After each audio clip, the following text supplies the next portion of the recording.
Excellent. Well, thank you, Anna, for the introduction, and thanks to Lara and the team at SaskPower for having me here today. So, my name is Evan Wilson. I'm the Director for Policy and Government Affairs with the Canadian Renewable Energy Association. I am actually here on behalf of my colleague, our Saskatchewan Director, Erwin Heck, who was unable to make it today, and so he sends his regards as well, and looks forward to supporting a lot of the work we're going to talk about in today's session. So first of all, just a quick agenda of what we'll talk about here today. Introduce you to CanREA, and then we'll talk about the need for renewables here in Saskatchewan to support decarbonization and growth.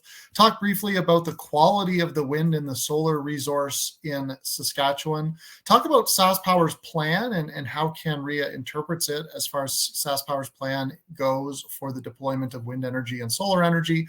And then talk about the benefits of wind and solar as they can be accrued here in Saskatchewan. And then we'll open it up to answering some of the Q&A for part of the session here today. So just quickly, Canadian Renewable Energy Association, we are a result of the merger between the Canadian Wind Energy Association and the Canadian Solar Industries Association. Myself and Erwin represent our members who are active in the wind energy, solar energy, and energy storage communities, both from the large scale large-scale deployment and operations of wind and solar, all the way to rooftop residential solar installations. Our members include organizations that are deploying, developing, constructing, operating these technologies, as well as the manufacturers of the technology, as well as organizations and companies that support along the whole value and development chain. Like I said, we are the Canadian Renewable Energy Association. We are active across the country, including with an on-the-ground director located in Regina to support the work that SaskPower is doing on decarbonizing the grid. What we have here is a map of what the renewable penetration looks like across Canada. Call your attention to Saskatchewan. As we see here, we are in the neighborhood of about 600 megawatts of wind currently online in Saskatchewan, as well as over 30 megawatts of solar energy. That contributes to a national total of 19 gigawatts of utility scale wind and solar energy. Last year, the whole country added 1.8 gigawatts of new renewable energy across the country. And just want to call attention to the growth that even happened last year in Saskatchewan. Saskatchewan in total added 387 megawatts of new wind and solar. That includes 377 megawatts of wind, with 2 projects coming online last year, as well as 1 project that has been installed that totals 10 megawatts of new additions there. So really, what we're looking at is quite a significant addition last year, and really, really exciting to see SaskPower see the benefits and see the role that wind and solar can play in the whole, in the whole mix of the grid here. One other thing, we did see last year quite a lot of growth of renewables across the country, and really just want to call attention to one of the big reasons for why that is. This slide here shows us some graphs from some work that was done and some research that's been done over the years by an organization called Lazard. Lazard is a financial services firm that invests in electricity projects across North America. And what they do every year, they release a report called the Levelized Cost of Electricity Report. And they've been doing this dating back to the mid 2000s, or I guess the mid-aughts, since dating back to about 2007 or so. And they've been tracking the costs, not only of wind and solar, but tracking the costs of all electricity technologies that we have access to in North America. And just want to call folks' attention to the graph that we have in front of us, which show the cost declines in wind and solar dating back over the last decade plus.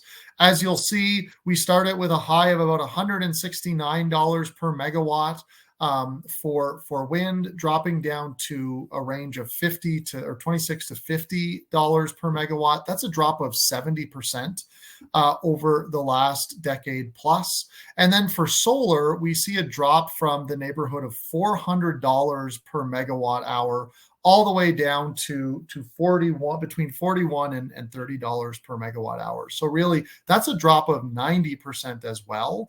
So, part of the reason that we've seen this growth last year, really across the country, is because system operators, crown utilities, investors are realizing that wind and solar have become incredibly low cost megawatt hours to add to the grid.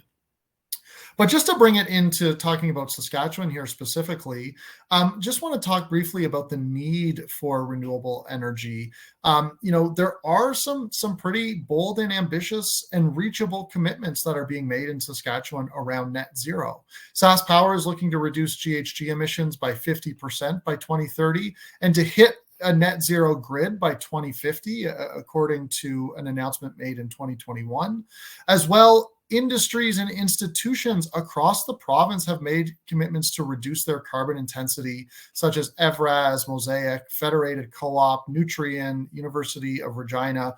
A lot of organizations looking either to reduce emissions or grow the amount of electricity they are buying from wind and solar. In order to meet net zero, we support the most practical and cost-effective path to net zero, which in which renewables, we believe, will play a foundational role in amongst an ecosystem of different low or non-emitting technologies that support low-cost, reliable emissions reduction and electricity delivery.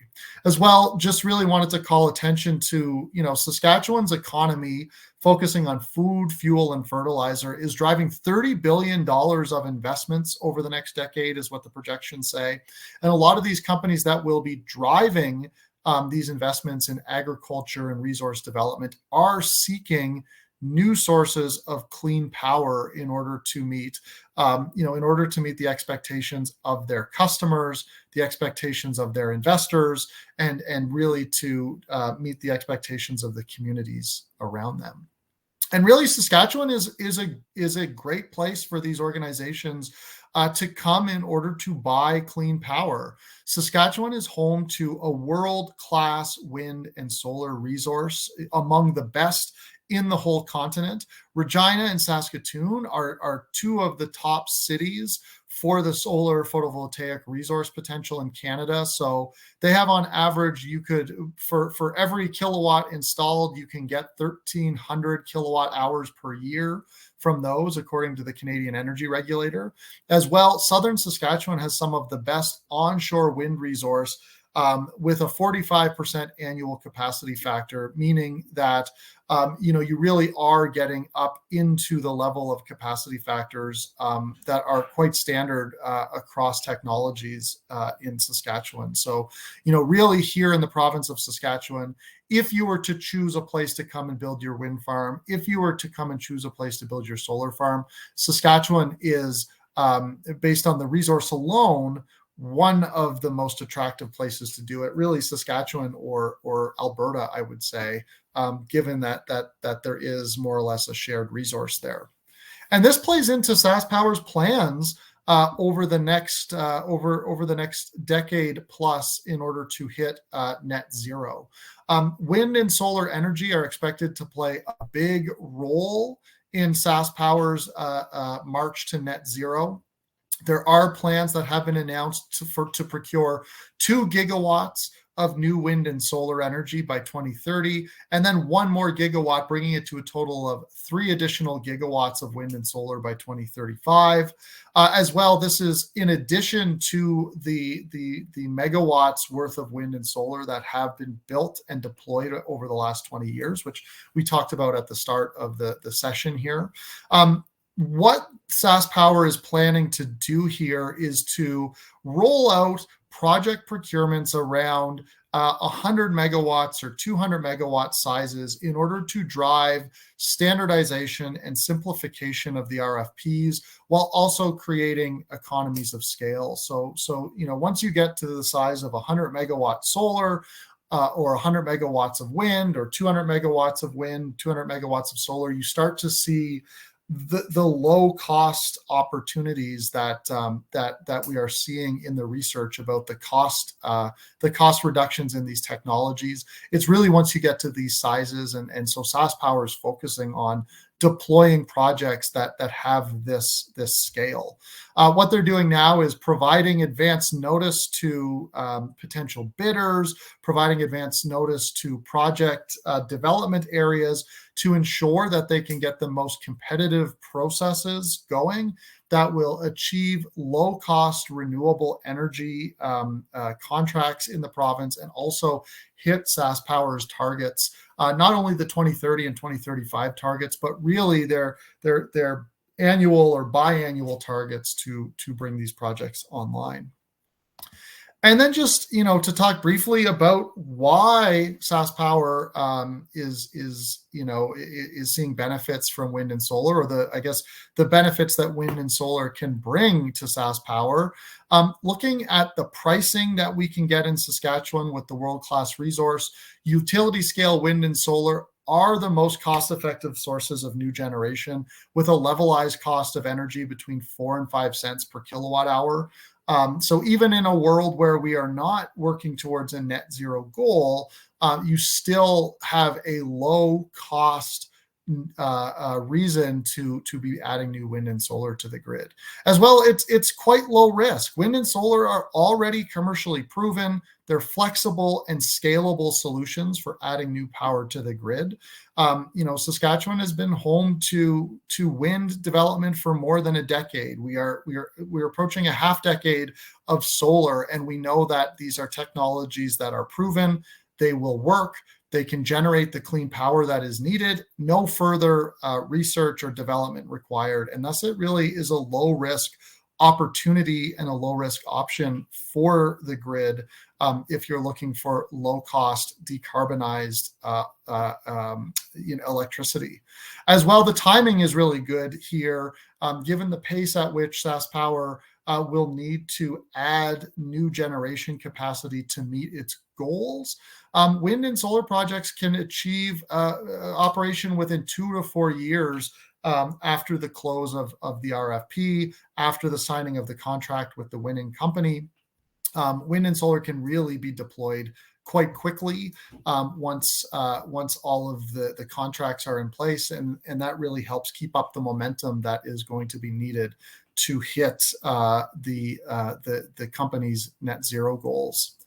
So I've gone through that very quickly based on the amount of time that we've had here today, and that's it for my prepared comments, and happy to take any questions or comments that folks may have about the subject at hand. Thank you. Great, thanks, Evan. I really appreciate those remarks. You've given us a lot to talk about. We certainly have quite a number of questions. Thanks for leaving so much time. That's great. Okay, I'm going to jump right in. I'm assuming everybody can hear me here. So we'll start kind of off the top. So one of the questions that came up initially, so one of our participants mentioned that they heard the idea the other day that perhaps SaskPower or others, SaskPower in this case, instead of relying on baseload, kind of conventional baseload sources of power, could build up a lot of wind and solar, given that world-class resource you mentioned, and then could complement that with interprovincial transmission lines for importing and exporting. So buying hydro from Manitoba and BC, selling wind and solar back and forth, if we had quite an excess supply for export. So they're curious, what do you think about that? Is that a realistic scenario? Do you think that a province like Saskatchewan, with the type of extremely interconnected grid we have, the cold weather, et cetera, can avoid baseload, kind of traditional baseload approaches while still having that reliability?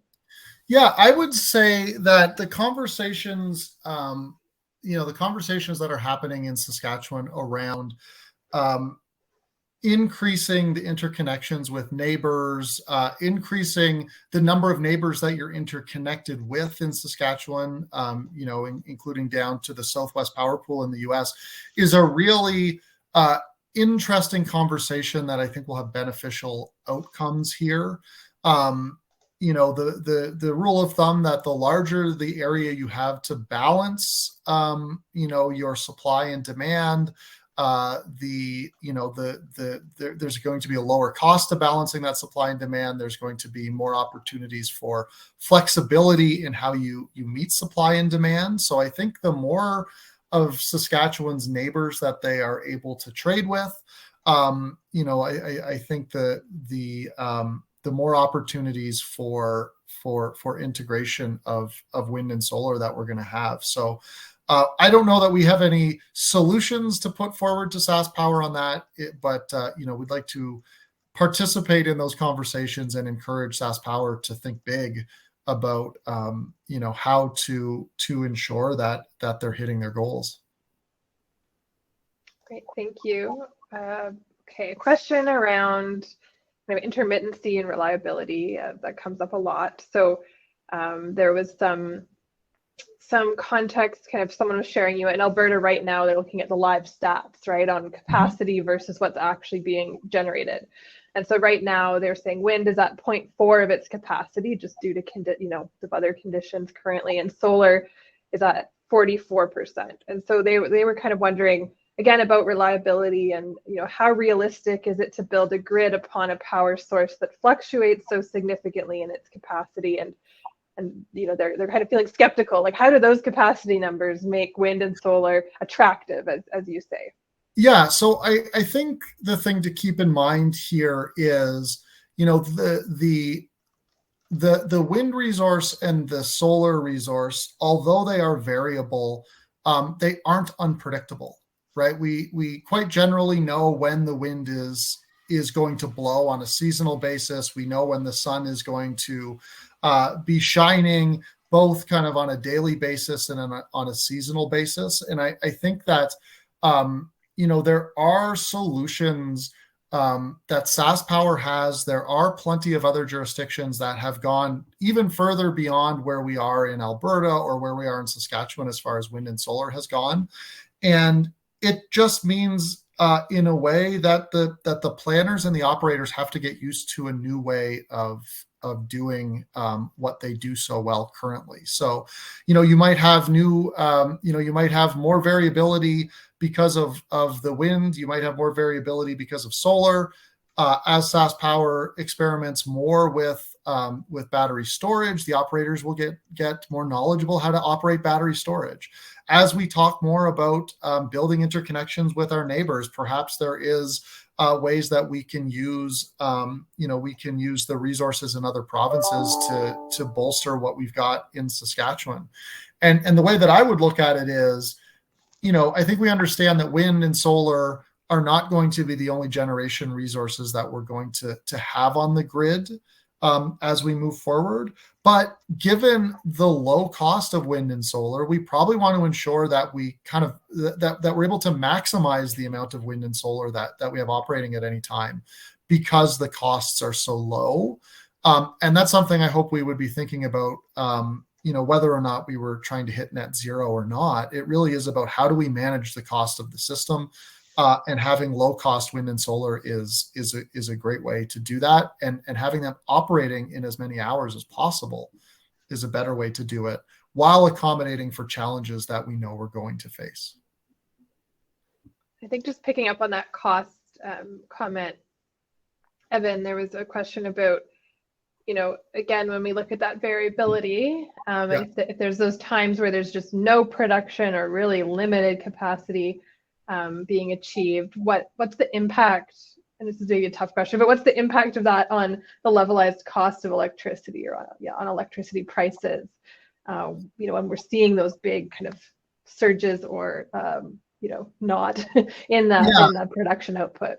I mean, I would say that I don't have an answer for that in terms of Saskatchewan, and I'd be very curious to see what that would look like and how how SaskPower accounts for that. But that's not something that we've typically seen. So I would say, however, that if we're thinking about 2 hours of operations, having something run, say it's 1 hour of wind running. We know that the wind contracts were that have been awarded have come in under 4 cents per kilowatt hour. So let's say you have an hour at 4 cents per kilowatt hour, and then the wind stops blowing, and you have another hour at 6 cents per kilowatt hour because you've got gas running, versus 2 hours where you have gas running for 6 cents per kilowatt hour. It's lower cost in that case, and I think SaskPower has a good idea of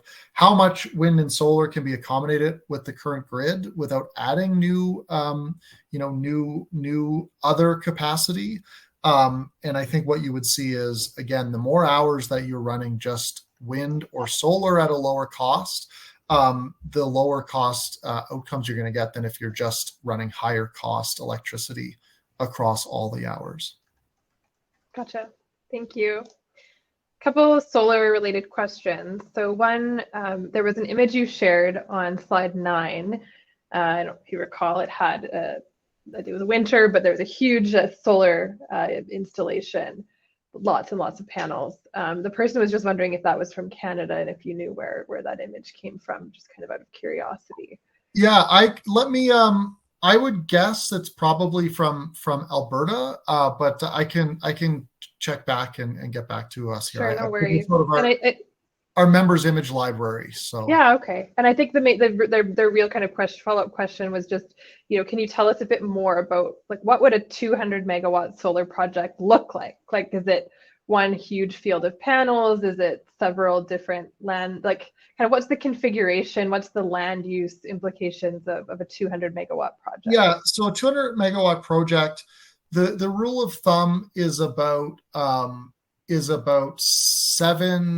between 6 and 7 acres per megawatt for solar. You would be building that in such a way that you would be trying to make it as continuous as possible, with space that would be kept there, between panels in order to allow for space to clear panels if necessary from snow. And there's different technological ways to do that. You would want to have space to ensure that people could get into where the panels are in order to perform maintenance. You'd also want room for you'd want room for the maintenance of the ground underneath.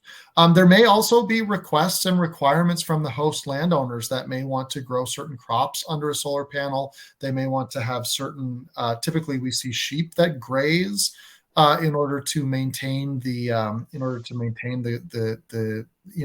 grass under the solar panel. And we're seeing a lot of research around agrivoltaics and determining what kind of crops can be grown under solar panels. And so, depending on what a landowner wanted, there would be accommodations made in the footprint of the project. But typically, continuous installation of solar, I would say, again, between 6 and 7 acres per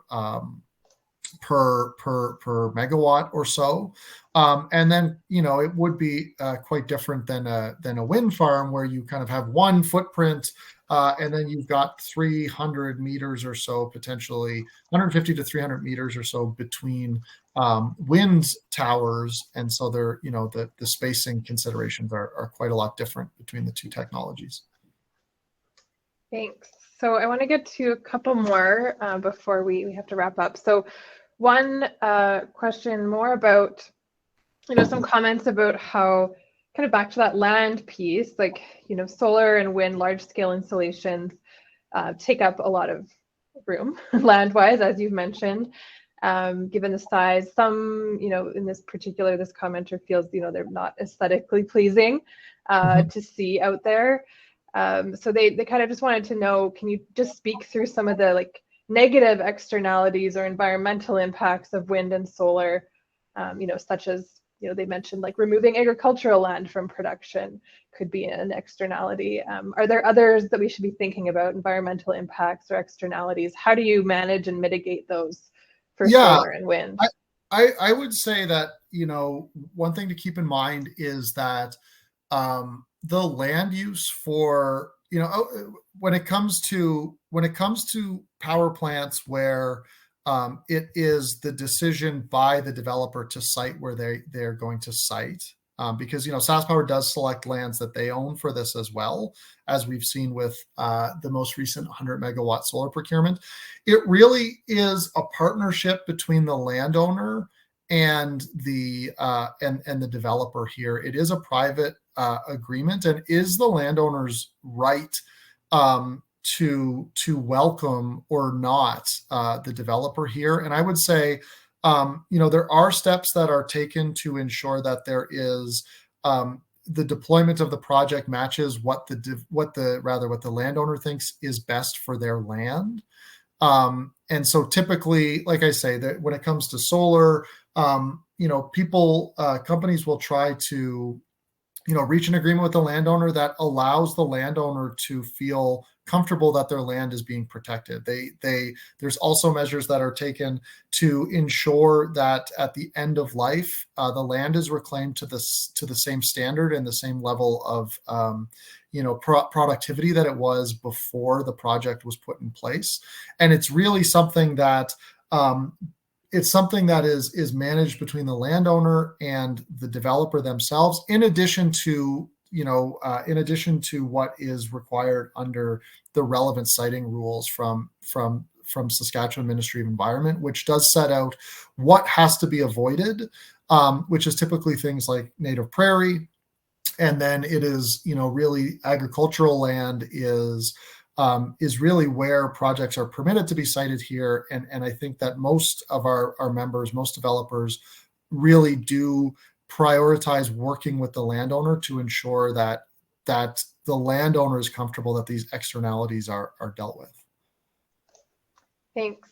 I'm hoping maybe we can quickly whip through two more questions before we have to wrap, if you're up for that. Nice. So one, and like rapid fire, it's okay if it's a short answer. One is kind of in your opinion, what do you see potential expansion of solar net metering policies?